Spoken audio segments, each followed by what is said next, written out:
Alrighty, well, we'll go ahead and get started today. I was trying to wait and admit everybody that was in the waiting room here, but appreciate y'all joining us. Welcome to this, our COVID Therapeutics Monoclonal Antibodies special Project Echo session here.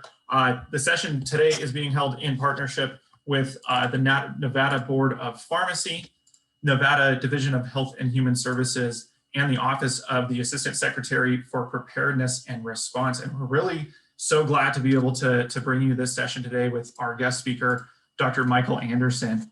On your screen here, you'll see some slides that I'll take us through real briefly here. And then Dr. Levy will share a little bit about Project Echo with you, and then we'll get into the content with Dr. Anderson. So this disclaimer is just letting you know that we do record these sessions and we'll try and make this available on our website. I did see a question in the chat about that. So yes, this will be appear on our website. There's a library tab where we'll make this session available after we're done with it. Advance the slide, please, Dr. Levine. This is a reminder, if you do discuss a patient case with us here today, please just do your best to omit anything that is protected health information, such as patient name, date of birth, address, occupation. Since we're in such a large group setting here today, we want to avoid any potential HIPAA violations. This is our disclosure policy, just so we can provide CME and CEU credit for the session here today. So we've got 1.0 hours of AMA PRA Category 1, Nursing, MFT, and CPC credit for this session. We'll share some information with you at the end of how you can claim that credit. It'll consist of submitting an evaluation and then signing up with something called the CME portal, where you'll be able to retrieve your transcript for today's session. All right, so our agenda is going to do some quick introductions of our team and our subject matter experts and speakers for you here today. And then Dr. Levy will share some information about Project Echo if you're new to it and you're unfamiliar with the platform. Then we'll take a look at some updates, some data updates and things like that in terms of case numbers. Then we will have our presentation by Dr. Anderson on monoclonal antibodies. And then we'll wrap up with some more updates and those final announcements and information about the CME and everything like that. So we'll go around, we'll do introductions of everyone now. Hi, everybody. I think I forgot to introduce myself. I am Troy Jorgensen. I'm the program manager for Project Echo Nevada. We're really just glad that you could join us for this session today. A really incredible turnout for us and really just glad to have you with us here. Dr. Levine? Hi, everybody. My name is Mordechai Levy. I'm the medical director of Project Echo Nevada. Nice to see everyone. Dr. Levy, not able to hear you there. Not able to hear me. Oh, you can hear him? All right. Maybe my. I'm good. Okay. All right. Sorry about that. All right. David, David Woos, do we have you on? Yeah, David, all right, David, you should be able to unmute yourself now. Yeah, I'm trying now. I'll have video here in just a second, but Board of Pharmacy, Dave Wiest is here, Executive of the Board. Good afternoon, everyone. Thanks for joining us. Thank you so much, sir. All right, Anderson, if you want to introduce yourself, please. Hi, my name is Mike Anderson. I'm a critical care physician. I am working full-time as a contractor at HHS Aspirin. It's great to be with you. Thank you, sir. Melinda? Hi, everyone. I'm Melinda Southard. I'm the program manager for the State Public Health Preparedness Program in the Division of Public and Behavioral Health. Really excited to be here. Thank you all so much. All right. And Sneha, if you're able, I know you're still helping with admitting people, but if you can unmute and introduce yourself, please. Hi, everybody. My name is Sneha Sharma. I'm the program coordinator for Project Echo Nevada. All right. So that's our team and some of our partners and our speaker for today. So thank you all for introducing yourselves. All right, all of our participants that are joined on, if you could help us out and send in your information through the chat box, the Zoom chat, if you can just share your name, your credential, and your location, just so we have that for our attendance records, that would be greatly appreciated. All right, so then, yeah, go ahead, Dr. Levy. Thanks, Troy. So I'll just take about a minute or two. As medical director, just thought lots of you are new to Echo. Thought it would just be a good second to kind of share with you what Echo is. So ECHO stands for Extensions for Community Healthcare Outcomes, ECHO. And it's essentially a educational telehealth platform where we learn via case-based learning. And as you can see from the diagram here, what we do is we get a specialist team together. Today, people from ASPR, DHHS, Nevada Board of Pharmacy, as our specialist team, getting together and communicating with all of you, local providers throughout the state, to talk specifically today about COVID-19 therapeutics, monoclonal antibodies. And we're really hoping as we kind of create this community of learning that you're able to take all of this information back to your patients and really kind of use this information to really make a healthier Nevada. As we see here in COVID-19, I got a couple screenshots from our Nevada state dashboard. We have some essentially multiple peaks with our cases, our hospitalizations, and our deaths. Over here on the left, I have our current county positivity rate as of I think it was 7/25, as they updated every Monday. And so you can see here on the far right of each of these graphs, we have peaks going up where we have more cases, more hospitalizations, new deaths are climbing up, and then also lots of counties with increasing positivity rates each week for the last month or so.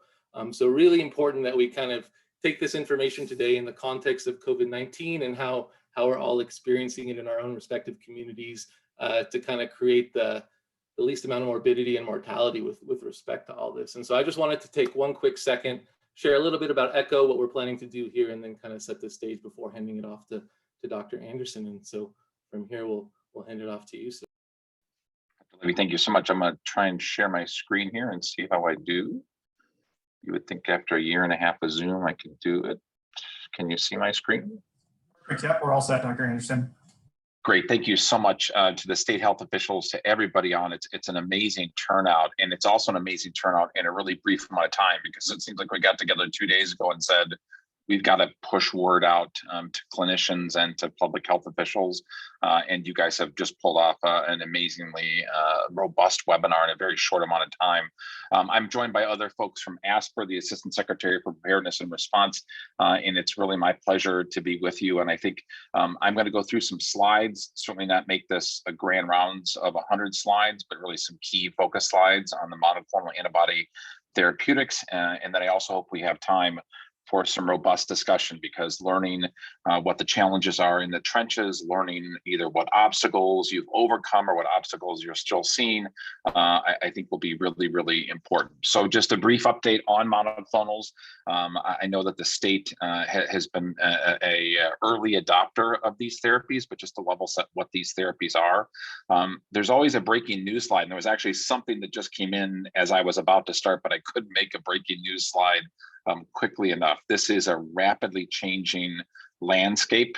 There's some really unfortunate news in a rapidly changing landscape, which you just saw, that the numbers are going up. Delta is taking off across the country. Hospitals are starting to are already at the straining point. So unfortunately, we're in for a long couple of months, at least from my vantage point. Briefly talk about the variants, a little bit about data, because we are clinicians and we want to be data driven. But really the meat of it is, how do we get these therapies into more and more patients, and how can we work on behalf of the federal government? By the way, I'm a contractor for the federal government. I don't speak on behalf of the federal government, but how do we work as a federal government, a state agency, and local healthcare providers to take care of more and more patients with these important therapies? So just a little bit of level setting of what these monoclonals are. This is the classic course of patients moving left to right. Obviously, the great majority of focus and attention and energy is at the far left chevron. We want to prevent every person from getting this terrible disease. So vaccination, and you all have been involved in this for months, for a year now. Vaccination remains the key tool for us to get back to normal. We've got to put all these energies into how do we get more people vaccinated so they don't get the disease, so they don't progress from left to right on this clinical course. However, due to vaccine hesitancy, due to that rare case of vaccine failure, we're seeing thousands of patients every day that are popping positive for novel SARS-CoV-2. So what we're going to spend our time today talking about is this middle chevron, the darker blue. These are patients that have turned positive for COVID-19, no matter the test. These are patients in their first 10 days of symptoms, and we'll talk more about why that is so key. And these are patients that are not sick enough to be hospitalized. So this window of opportunity, if you will, to help these patients feel better, stop spreading this disease, and not progress. And the bottom line up front is these therapies have been shown to be incredibly effective at all of those, making patients feel better, making those patients not progress. I'll be more articulate, preventing those patients from progressing to hospitalization. And then obviously the public health implication of that is huge, that we can preserve ICU and ER and medical system function. I'm not really going to talk much about once patients are in the hospital or, God forbid, in the intensive care unit. Suffice it to say, there's still a lot of trials going on to figure out what are the right medications. You know, remdesivir has been around for most of the pandemic. Steroids have played a big role. Anti-interleukins have played a role. There's an inkling of data that these monoclonals may have implications in inpatient, but certainly they are not EUA approved. And that's really, I think, a couple of months away. So this early symptomatic period and the 3 EUA approved monoclonal antibodies are really what we're talking about. What's the bottom line? The bottom line is these monoclonals are really important for preventing patients from progressing. They must be given early in the course. And I'm hearing heartbreaking stories from across the country that we know it's 10 days from symptoms is what the EUA criteria is. However, we know the earlier the better. And we are seeing patients that are delaying getting tested. Maybe they don't believe they have COVID. They don't believe in COVID. And now we're seeing patients across the country that are seeking care further into their course. And tragically, that means many more of them were not going to qualify to get these therapies. So this is both a public health crisis as well as a communication crisis. And the bottom line is, from all the data incoming, that both the Regeneron, Lilly, and the new third EUA approved Sotrovimab decreased the need for hospitalization of up to 70%. Those numbers are huge when you think about trying to preserve hospital capacity in the state and in the country. This is a graphic from the Nature journal, really the 3 ways we think these monoclonals work. They basically work like the antibodies in your body that you produce once you get vaccinated. They bind to the cell, they prevent uptake into the human cell, they prevent replication, they present the virus to T cells for destruction. So this is sort of buying time, if you will, in the early symptomatic patient, so their own immune system can kick in, but buy them some therapeutic window of killing the virus before the patient progresses to more serious clinical disease. The role of the United States government is really important in this. The United States government really purchased or procured both the Lilly and Regeneron product, so there is no cost to the healthcare system or to patients for these medications. HHS ASPR, the agency I am honored to work for, is really in charge of the overall responsibility to make sure we're allocating and distributing and trying to help energize the use of these therapies as much as we can, because we know based on data, based on experience, that these medications have a significant impact on public health. And the reason we're with you find people today, and that we do webinars, we do site visits, we talk to anybody that wants to talk to us, is to really make sure we can optimize this. Once again, we are going into, I think, what's going to be a very long end of summer and early fall. And as many patients as we can get these therapies into, the better. The better for them, of course, which is first and foremost, but also the better for the healthcare system. I put the date on this slide every time I give a webinar because everything changes. And I mentioned they just changed an EUA indication for Regeneron. I haven't fully read it, so I didn't want to put it on the slide. But suffice it to say that it's a lot to keep up with for clinicians. So these terrific Project Echoes, I think, are great, where folks from FDA, CDC, ASPR can share with folks in the trenches what exactly is the update. So a couple of updates of different ages, if you will. First and foremost, the EUA criteria has changed a couple of times for what patients qualify for these therapies. In general, patients have to be over the age of 12. They have to have tested positive for COVID. We don't care. The FDA didn't label whether it had to be a PCR or a rapid test. It's just you tested positive. for COVID, you're within 10 days of your symptoms. That's really important. If you hit 11 days, if you hit 12 days, you don't meet criteria by EUA. And I didn't share the classic checklist criteria that we were dealing with for a long time. Patients who are obese, patients with diabetes, patients with hypertension, patients with chronic underlying disease who are at risk to progress. That's still very important EUA criteria, but this third bullet is really important for the clinicians, and it gives them what should be their sort of leeway, if you will, as a doctor, a nurse practitioner, a PA. I think this patient is at risk for progressing. I'm worried about this 37-year-old who's maybe got mild asthma or was hospitalized a year ago with something. The clinician being able to determine in their own mind, I'm worried about this patient that they're going to progress.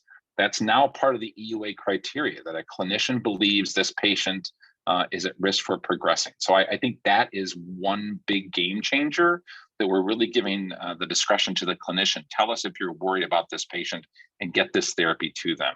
This is just a brief tabular update of some EUA criteria. As you can see, the Regeneron has undergone a couple of revisions. The one I just mentioned in the middle here is what's the high risk criteria. And the one listed under June of 21, I think is a game changer. And I've got another slide on it. Regeneron is now available for subcutaneous use. So when we think about the operational hurdles to getting these therapies into patient, we have heard from system after system, and unfortunately we're starting to hear it again, we want to give these therapies, but the time and the person power and the infrastructure to do an IV infusion is yet another strain on our healthcare system, our hospital, our clinic. We're just trying to get through the next 24 hours. I think the ability to give the Regeneron product sub-Q at one sitting should be a game changer, where we can find out more innovative places across this country, such as more federally qualified health centers, more mobile clinics, more family practice clinics. If you can give it subcutaneously, then you can give this medication. So I think this EUA change to sub-Q is really important. And I'll also point out the last one. Sotrovimab by the GSK company is a third monoclonal, has been proven so far to be effective against Delta, and is completely the commercial side. So the United States government has not procured it. It's really up to healthcare systems to order it. But I think it's terrific that we have another arrow in the quiver of another monoclonal antibody. I don't have a slide on it, but suffice it to say, one of the operational challenges that we should never hear about is supply of Regeneron. The US government has procured a whole lot of this, and we have a whole lot of it, and we don't anticipate at this point in time having any supply problems. So I'll talk about the operational challenges, but please realize if you're hearing anything that you couldn't get a supply of the Regeneron product, then please track us down, because we have plenty of product and that shouldn't be an issue. Here's just a couple updates on the Regeneron Accessibility and Etesevimab. The doses has changed to 600 and 600. As I mentioned, I think the subcutaneous route is going to be terrific.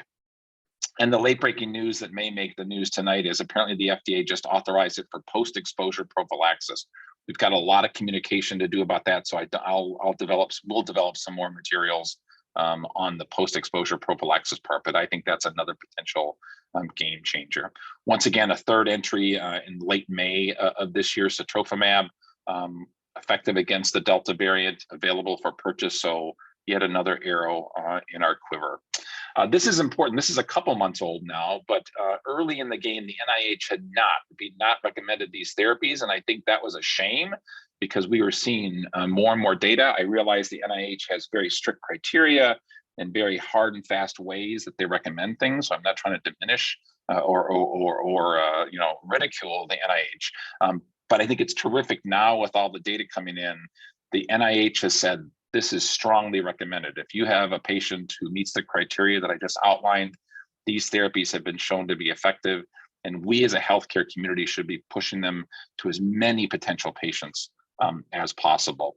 Just briefly on the variants, obviously Delta, which you see in the darker orange, has taken off. It is the major variant across the nation. It has caused a couple of changes in how the USG thinks about the distribution of these antibodies. I'll talk about in a second. So far, knock on wood, Delta is still sensitive to both the Regeneron product and the GSK product. And behind the scenes, FDA, CDC, and the pharmaceutical companies are testing these monoclonals against emerging variants on a regular basis to make sure that we have the right therapies in our armamentarium. This is an important slide because of one word: pause. Eli Lilly has done a wonderful job making the combination cocktail BAM-EDI, but because BAM-EDI does not appear to be as effective against the Delta variant, the United States government has chosen to pause shipment. It doesn't mean destroy it all. It doesn't mean it could be a potential important monoclonal in the future. It means right now, because of the prevalence of Delta and the fact that BAM-EDI is not as effective against Delta, we have paused shipment. So right now, the USG is only shipping the Regeneron product, once again available for both intravenous as well as subcutaneous use.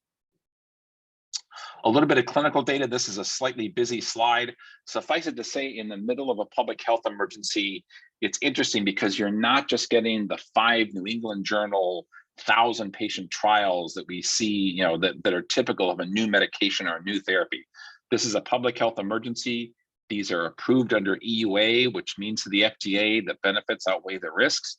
And then we accumulate a bunch of different data, whether it's the pharmaceutical company reporting, whether it's different centers reporting, and we've seen some really cool centers publish this, or it's actually randomized trial. You can see the notes to the right: Houston Methodist, our friends at Northwell. We've got a lot of centers across this nation that have rushed to publish. And my sort of simplistic summary is study after study seem to show that magic number of a 70% decrease in the need for hospitalization when patients get these therapies early. This just came out. This is on BAM-EDI from New England Journal. This was before the emergence of Delta, but once again, a decrease in the need for hospitalization of upwards of 70%. So we are starting to see more and more studies that show that. We're also finding some interesting studies on, okay, but how do you do this? Let's not just talk about the interesting medical outcomes, which are really important, but how do we actually implement this? And both the New England Journal and our friends from UPMC in Pennsylvania published, this is how they stood up clinics at Houston Methodist and UPMC. This is where they put it and how they stood it up. So we will send this out as a PDF, and it should have clickable links if you'd like to look at these articles. So what do we do to increase this? And this is really the reason that we want to have discussion with terrific folks like you on ECHO. First, the drug is free.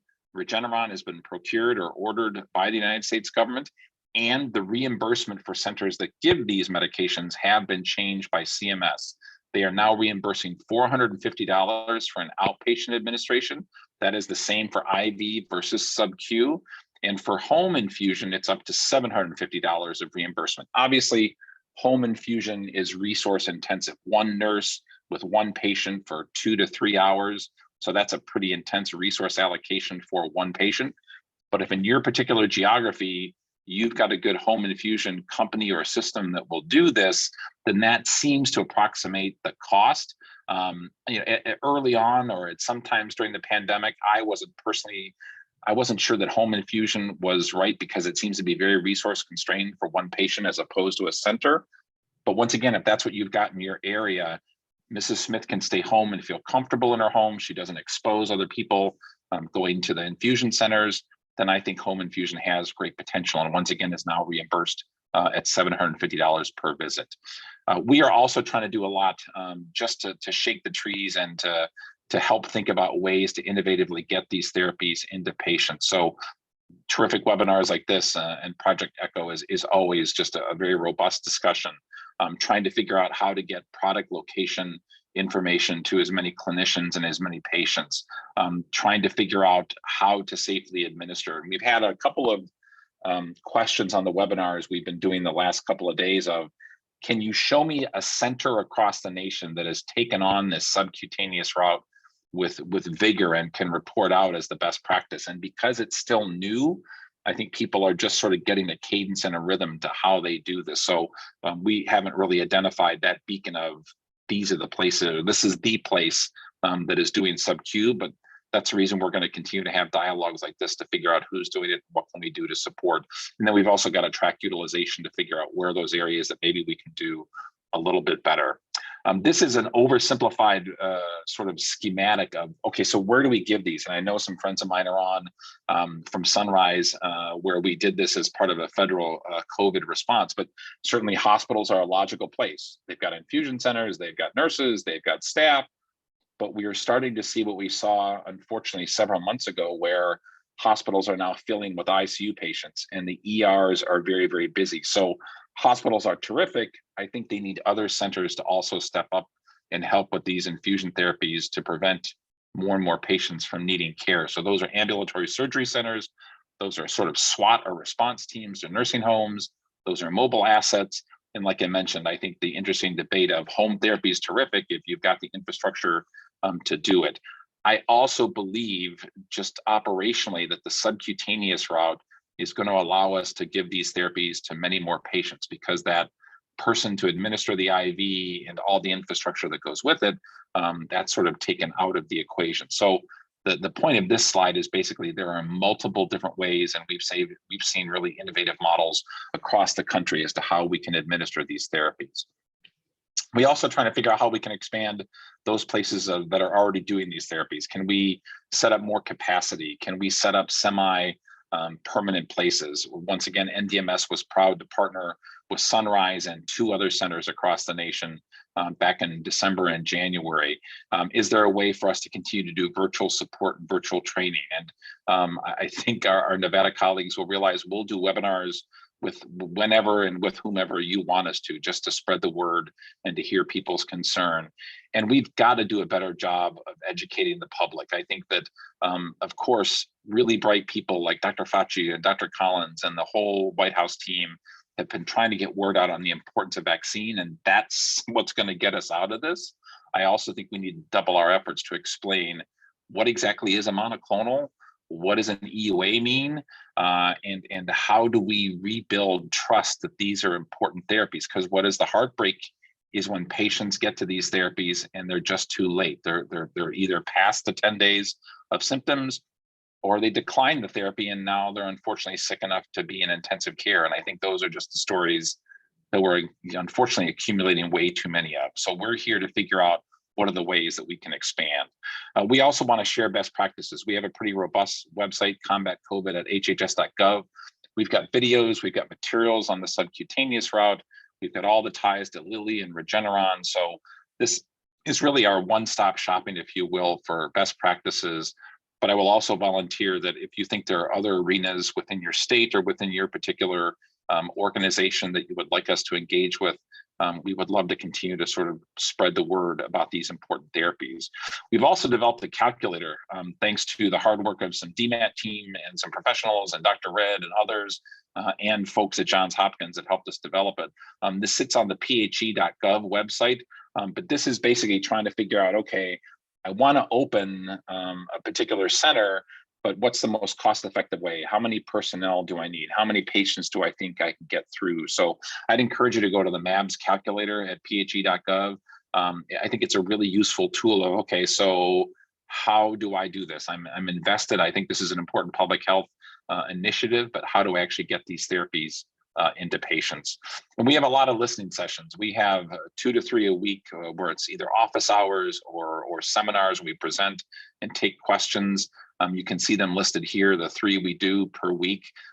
The discussion, even over the past 2 weeks, has become even more intense because I think clinicians and public health planners and state health officials are seeing we're unfortunately back in the middle of this. And if we don't want to be at capacity or at 120% in the ICU or back to crisis standards of care in September, then we've got to get these therapies into patients. So please join us for any of these listening sessions or office hours so we can talk even more about how to do this better. So what's our ask? Our ask is pretty straightforward. Promote the awareness in your community, figure out where the centers are in your community. And if there's not enough of them, let's figure out how to stand them up.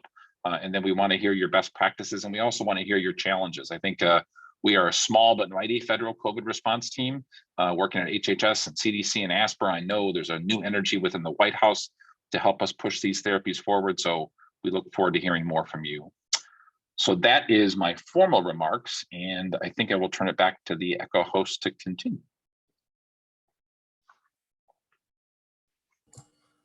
Excellent.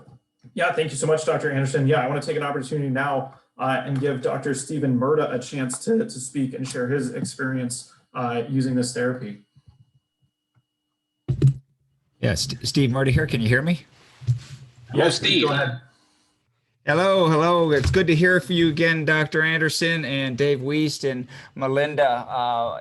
It brings back memories of New Year's Eve when we got the call and the opportunity to work with our state partners and our county partners and our federal partners to stand up a monoclonal antibody clinic, which the team here at Sunrise stood up in about 7 days. And then a DMAT team from Connecticut joined us and actually began our monoclonal infusions on January 8th. Just for some data on after that time, we originally got about 400, just shy of 500 BAM infusions through that January surge. We continued then, we closed that opportunity and the tent outside down, and we moved it inside and had a infusion area. And then we kind of incorporated it into the ED as our numbers dropped to a lull of, I want to remember June 6th, I think we were down at 3.3% positivity in Clark County. However, since that time, we identified a small group of our clinical staff had breakthrough infections, and we immediately worked with our Southern Nevada Health District partners and identified the first few cases of Delta here back on June 17th. So at that time, we were starting to think of how do we prepare for that. We have now done about 217 ER infusions of the Regeneron. And I'm very pleased to hear that the EUA is expanded. We've actually used the compassionate use option on several of our community members. And we continue to drive awareness. So we got our ED docs who are fully aware. I'm excited to expand it to the subcutaneous route. We currently have at about an hour time from infusion, and we brought that down from the 3 hours from the original tent workflow. So in a nutshell, we continue to see a higher demand. To just give you an idea, on July 12th, we had about 155 infusions. By July 20th, we're at 198. And now in the last 10 days, we've almost doubled an additional 100. So we are seeing a demand. We continue to provide that service to our community. And it's a great opportunity to have that a face-to-face discussion again with you, the team. I miss you guys here. I kidded the other day that we're going to stand up another tent and DMAT was going to arrive again, but I think we've got it now under control. We just need to drive the situational awareness that you so eloquently discussed in your slide deck. So with that, I'll stop there. And again, a pleasure to have that opportunity to share Sunrise's experience with monoclonal antibodies as we try to protect our community and keep them out of our hospital. On a side note, we did just open up an additional 20 ICU beds here at Sunrise last night. Unfortunately for the unvaccinated, the pandemic of the unvaccinated is here in our neighborhood. So I'll stop there. Thank you. Excellent. Really appreciate you sharing that with us today, Dr. Murda. All right, so there are a lot of questions that have come in through the chat box, so I want to make sure we get to those. We've got lots of time left here, so let's get to some of these questions. I see that some were addressed through the chat, but I just want to discuss those and get those answers out there for anybody who maybe wasn't able to see them. So question, can the home administration be given SQ? It's Mike, and I first want to recognize and acknowledge two of my terrific nursing colleagues. I believe Kirsten and Gina are both on, Kirsten Henry and Gina Smith. Gina was one of the DMAT leaders that stood up the El Centro, California site way back in December and January. So just like Dr. Murda, she's got some in the field experience. Yes, there is no there is no site specificity to where sub-Q can be utilized. So yes, home infusion, and the reimbursement is the same, IV or sub-Q. So once again, I think that the subcutaneous route is going to allow us hopefully to see a lot more patients. And Gina and Kirsten, if I say something silly, you stop me. I just want to highlight, it's Kirsten, the 1 hour post monitoring is the same whether sub-Q. I think that's important to remember. And I did see a question about what is the requirement for a site to give sub-Q, and just remembering that that the EUA, and I don't have the language right in front of me, but it's the ability to respond to an anaphylactic reaction. So same as we've been telling people, you know, what your patients respond to anaphylaxis. And then obviously too big with the sub. Hey, Kirsten, you got a little bit Darth Vader on us as far as the voice, but I think you basically said you've got to be prepared for anaphylaxis. The language is sort of vague, but I think it is, you've got to be prepared to either call 911 and have somebody there, or to have this stuff available. So the only thing I want to say, and I just before it's a question, I also want to compliment Dr. Murda, because I know that ERs are overwhelmed. One of the really nice things about ER administration to me is this whole notion of, you know, in our world, it's, you know, it's time to balloon or door to balloon, or it's, you know, incision to antibiotics. There's so many time, you know, sensitive things we do in healthcare. This notion of test to treat and trying to narrow that timeline as much as possible. A rapid test in the ER where you don't let Mrs. Smith leave until you talk about monoclonals, I think is terrific. Now, that's at a time when the ER is not burgeoning with all these patients, but I think that Sunrise did that, or does that very, very well. And this is Dave Weiss. If I can add on to that too, we get a lot of questions, who can do it? And so it's anybody that's qualified to do it. So an EMT could do it, a nurse can do it. And so it's a wide spectrum of people that could be doing the sub-Q or the infusion. So we don't want that to be a limiting factor. Thanks, Dave. All right, I will go through the questions here to the best of my ability. Team, please direct me if something's already been discussed. So there was a question, is there a better formulation for sub-Q, saying 20 mLs is ouch? 20 mLs equals ouch is a correct medical term. I didn't say it was the most ideal time in a person's life, but I don't know honestly if but it's, isn't it, Gina, it's 2.5 mLs times 4, right? That's that would be 4 shots. Right, 4 shots of 2.5 mLs. Once again, it doesn't strike me as the most pleasant thing. And I don't know, to be honest, if Regeneron is working. I mean, obviously, the gold standard would be a small bolus intramuscular to get this done, but I don't have, I don't know if Dave has read any literature that there's any work right now to get it IM or smaller, but no, that's the only subcutaneous formulation. No, and obviously the dose when it came out was twice the dose that it is, and now it's a reduced dose, so we might see that. And I can just tell you from experience, there have been sub-Q shots done in Nevada, and they've been tolerated. So, I mean, it's a personal choice or availability, but I think it can be done and is a fine way of doing it. Thanks. All right. Yeah, I'm just going to go through the questions as they came in earlier. Question about the setting that this is available in. So are primary care clinics eligible to administer sub-Q? There was also a question about EMS being available. Dave, I think you kind of addressed that for us already. Yeah, if I can say just something else. I know HHS put a list or a link to find a provider, and I put a link in the chat for the Nevada NV Health Response link. So there's over 20 locations where you can either have somebody do the infusion or gain access to the drug yourself. and we welcome more as more need comes. So we'll work with the providers to get it. I know our partners have it, and we want to get it to the right place. So please contact me if you go and you can't find it. But as far as the sites go, it's a wide range. And I saw somebody else put in that they might want to be doing it. That gets me excited, and I welcome a phone call after this. And I will tell you, and Asper is available, but I kind of know the Nevada way right now. And so if you contact me, I'll walk you right through how to do it. I've done that for many people. So there's plenty of access. That's great. Excellent. Yeah, great to have you as a resource. Thank you, Dave. All right, how much training for staff will be required for the subcutaneous delivery? It's minimal. Gina, Kirsten, or do you want Dave? No, go ahead, Kirsten. I just because she was Darth Vader and I don't mind jumping in, but. Yeah, I know. Sorry, I'm in the middle of. In the middle of the.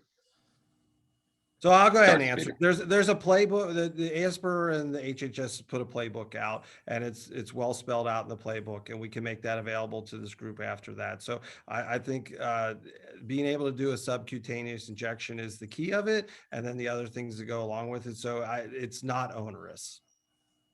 Okay. Plenty of resources. Moving on here, what potential complications are associated with administering SQ in the home setting? Does this require post-injection monitoring of the patient? So I think we answered that already. Yeah. Go ahead, Dr. Anderson. But I did want to add that I kind of keep track of adverse events and, anecdotally, and we just haven't had a lot with these drugs. And I'm sure Dr. Anderson can say the same thing. So. Yes, exactly. That's what Dave said. All right. Is the home infusion of Regeneron billed to Medicare under Part A or Part B? That's a tricky question. I think it's B, but I don't want to say for sure, so we can get that answer back to the group unless somebody. Steve Murda nodded, so I think it's B, but I think 3 of us just voted. Yeah. All right. Are you seeing any repeat or breakthrough cases in patients who have already received monoclonal antibodies?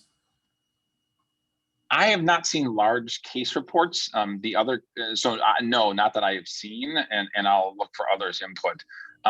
We do get asked if a patient's been vaccinated, been fully Moderna'd or Pfizer'd, and they turn positive, are they eligible? And the answer is yes.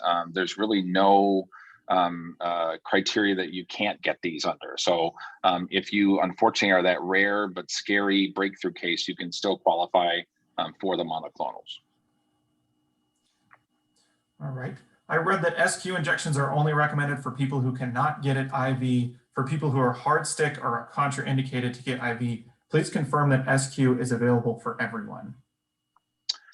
SQ is available, as I read the EUA, if that's the route you can get into the patient. So in other words, I think that, and of course, people at the FDA are very precise with their language. As I read it, if you've got an IV infusion center and you can put 10 people through an hour, like I'm sure they're doing in the Sunrise ER, then have at it. But if you are resource constrained, this is another really good way to get medication in. So I think that's how, I don't know, Dave or Steve. I'd say it's a clinical decision made by the practitioner at the time the patient's in front of them. All right, I do see. This is Gina. I totally agree. If it's up to the person.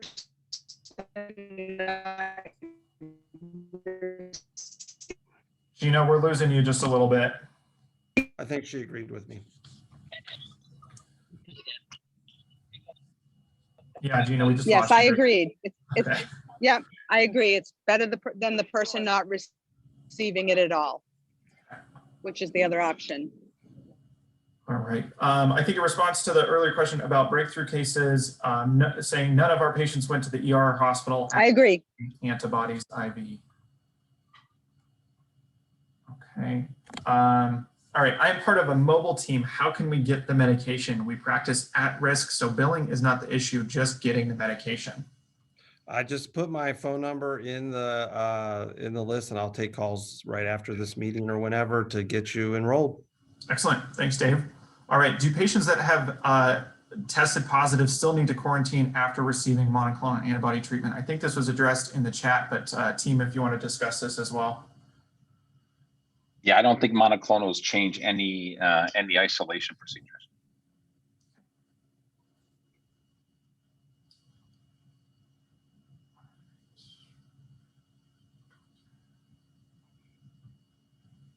Question about EMTs able to do it in California. I don't know if we can address that. I think we can answer that question. Asper can. It's an EMT anywhere in the country, but Okay. you know, if they're trained correctly. But go ahead, Dr. Anderson. I think that's correct. I don't know exactly. Once again, I think the sub-Q route is just such a game changer that it's allowing a lot more professionals to give it. Yeah, they should check in with EMTs. their own board. They should check in with their own board in California, but federally, it's a federal rule under the EUA that if the people are qualified, they can do it. Okay. Gina, did you have something to add?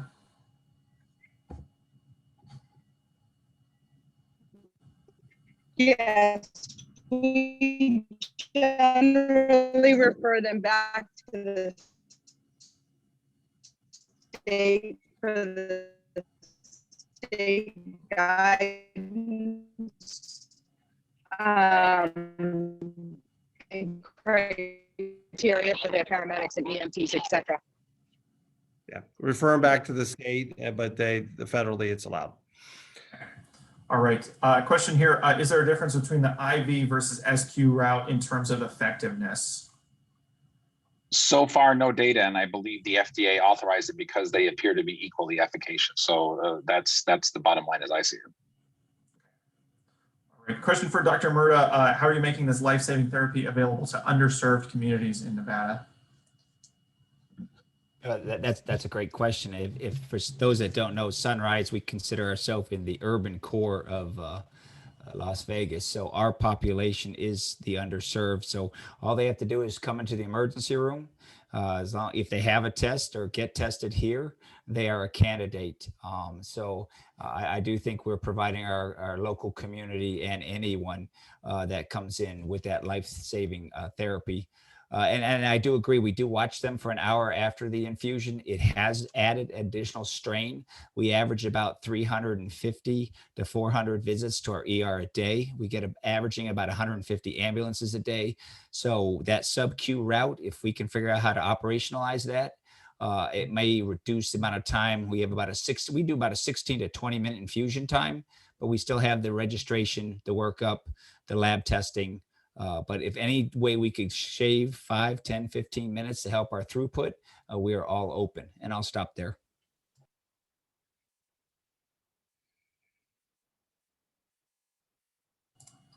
All right, we'll keep moving here. Lots of questions, and we just got a few minutes left here. All right, would you consider an oncology IV center for SQ or IV treatment? Absolutely. Okay. For primary care offices, what CPT codes do you use for reimbursement? There are CPT codes. We can probably provide the link, or Dr. Anderson may have them. I'm flying a little blind on that one, Your Honor. We can look. It's something we can get out to the group afterwards. They're clearly CPT codes. We have them. They're in many of the documentation, but I don't have them right in front of me. Thanks. Okay. All right. Which of the treatments did you say were available for use for post-exposure prophylactic treatment? Regeneron, apparently, and once again, this is breaking news that I got literally as I was trying to log on. Apparently Regeneron, and we heard this was potential. Regeneron has been approved for post-exposure prophylaxis. I know nothing more than that because I know there's a whole communication package below it, but it will be the Regeneron product over. How many milliliters is the SQ injection? 2.5 each times 4, right, Dave? Correct. All right. Mike, it's Kirsten. Can you hear me Yes. better now? Yeah, please Yes. go ahead. Okay, I went outside. Just in regards to the post-exposure prophylaxis, the high points are people who are unvaccinated, meaning not completely vaccinated by CDC standards, or immunocompromised and have a CDC-defined close exposure to someone with who is COVID-19 positive and meet the high-risk criteria. and it can either be IV or subcutaneous. In that instance, where they're not COVID positive, it is seen as equivalent. So more to come, but that's the high points. I see a question here about the slides being available. Yes, they will be. Stick with us till the end, and we'll share a link out to a full box folder where you can retrieve those. General question here: what is the percentage of reinfection for patients who've contracted COVID in general?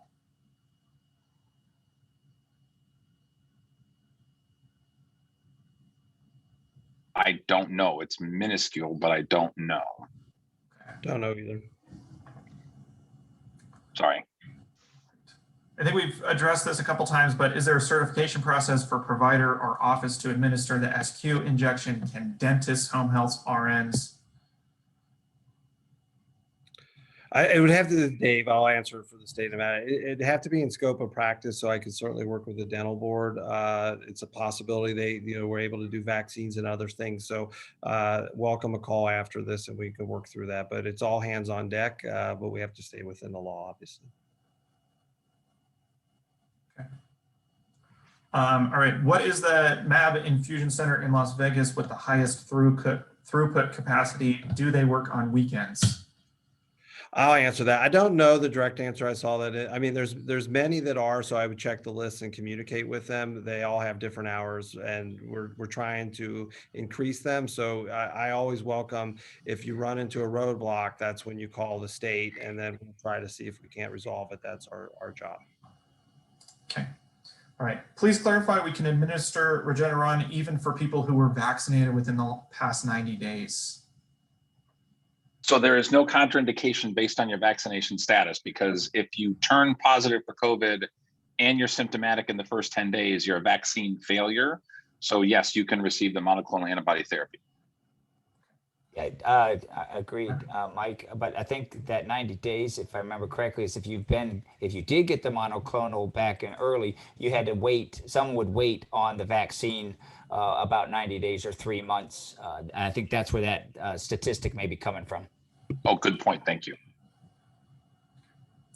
I think we just addressed that. Next question then, as we triage people for eligibility criteria for MAB, what are the contraindications? Okay. Yeah, if you're allergic to the monoclonal antibody, and I have not actually heard of being allergic to the monoclonal antibody. So. Okay.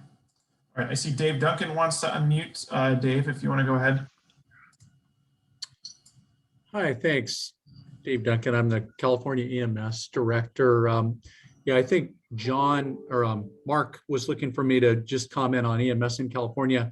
It's not currently in the scope of practice for EMS providers in California, although we've loosened up the ability to do that. So my comment to the group was I'll likely move forward with that, seeing the new data that you guys are presenting. This is greatly appreciated.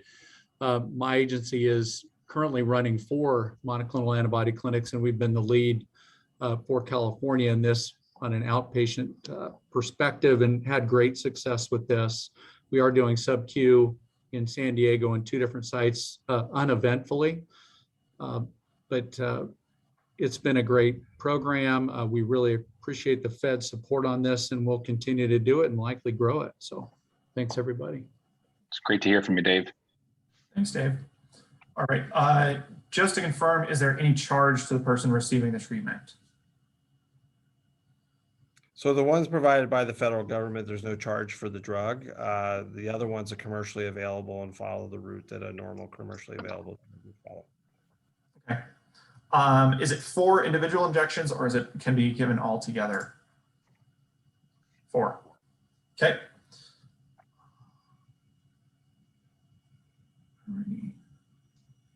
Hey Troy, it's Moti. I saw a couple questions here. Also, are the providers who administer this therapy going to need to wear full protective gear?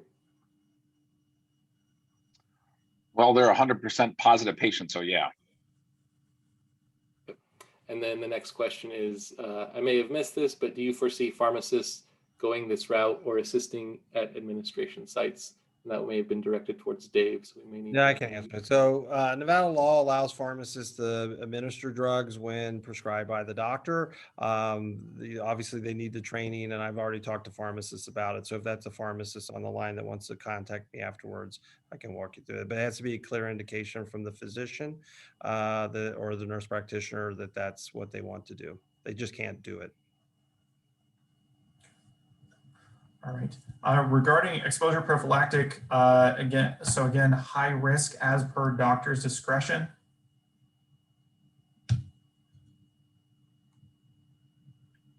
I've got to dive deeper into the PEP. To be honest, I've not had a chance to dive deeper into that. I would presume it's physician discretion, but I don't know if it's checklist or that. Kirsten, do you know the definition of high risk? It's the same high risk criteria that are for the treatment indication. So the criteria are exactly the same as in the prior EUA. So it does have that caveat for it lists high risk conditions and then a caveat for anyone that the provider deems to be high risk. So That's great. Okay, I did see you address that in the chat box. Thanks, Kirsten. Will it be available to the incarcerated? It is Dave Weiss for it already is, and and it's being given in the state prisons for sure, and they have a supply. Yes. Okay. Is there an outpatient treatment center in Reno at this time? There is, and I put the link in there. I think there's 6 or 7 up and there's a home health component up here too. So I again welcome you. We want to. It's a balancing out the need and people stocking it. So as the need goes up, we need more people to stock it and be able to provide it. So just communication is what the state needs on that. Okay. I see a question that was addressed by Kirsten here, but so the monoclonal therapies are beneficial with mild to moderate symptoms. Can we still give to the ones with severe symptoms? Kirsten, if you want to unmute and share your response there. I just highlighted that there's still the exclusion criteria of hospitalization. So inpatient hospitalization, that doesn't include ED visits or observation stays, and then anyone requiring oxygen therapy or anyone on home oxygen who requires an increase in their oxygen therapy. So when you say severe disease, those are usually the patients who are getting hospitalized. So they are not currently eligible under the EUA. Yeah, I I'll will add 10 go, days Dave. post-test. Oh, sorry, Dr. Ann. I was going to just add this 10 days post-test, so that might play a role too on the severity of disease. Sorry, Dr. Anderson. No, nothing to be sorry. And I'm not trying to confuse the issue. There's one Regeneron report of inpatient use. So this is not EUA approved. This is one study protocol of inpatient use of a very high dose of the Regeneron product in very sick hospitalized patients. And it's interesting that seronegative patients had a positive outcome from these therapies. So in other words, they weren't mounting any immune response. They were seronegative. So Regeneron high dose, a much different dose than we're giving outpatient, seemed to have a benefit. So I think Regeneron is probably chasing that to ground with a bigger trial, but it's got a whole many implications. Like, do we serotest everybody? So that's the only inpatient use of Regeneron study I've seen, not EUA approved. All right, we're just about at time here, but I think we're just getting close to the end of the questions here. So let me find where I was.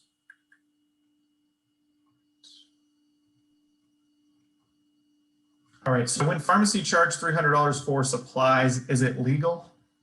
Yeah, so I've seen some charges, whether it's related to vaccine or these drugs, and I'm happy to take the call offline. You don't need to get the supplies from the pharmacy. I've not heard that charge, so I'm very interested in hearing the story about it after this. So my number's in there. It seems like something I would want to investigate.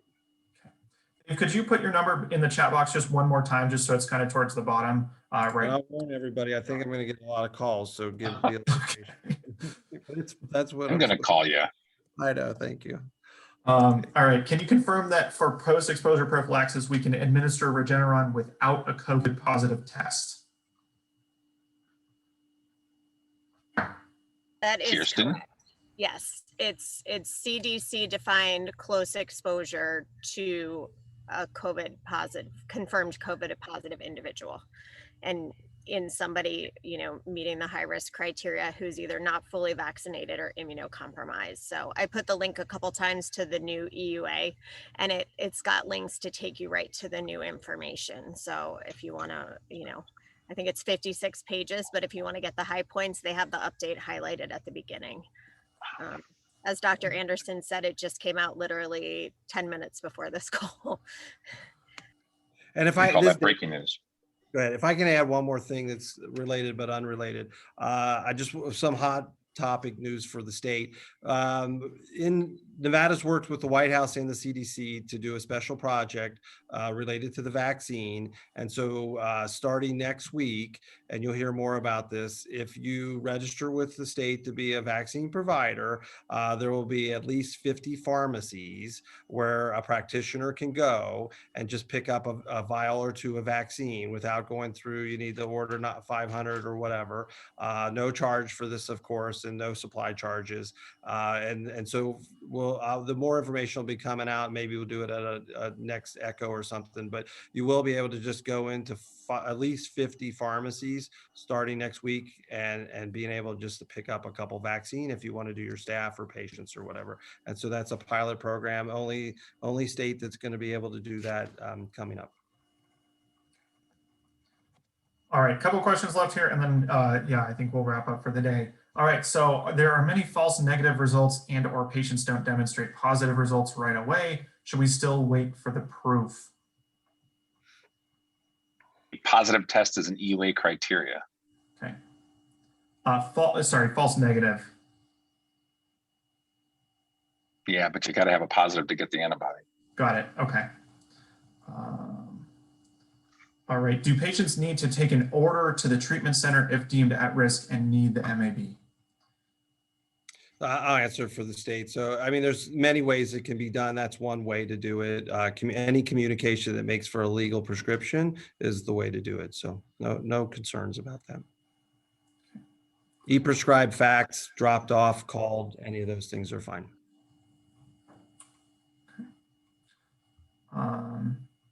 Alrighty, so I think that's it for us here, or maybe one more. Can post-exposure patients who are 1 year out from vaccine study participants receive MAB? Say it again. Can post-exposure patients who are 1 year out from vaccine receive MAB?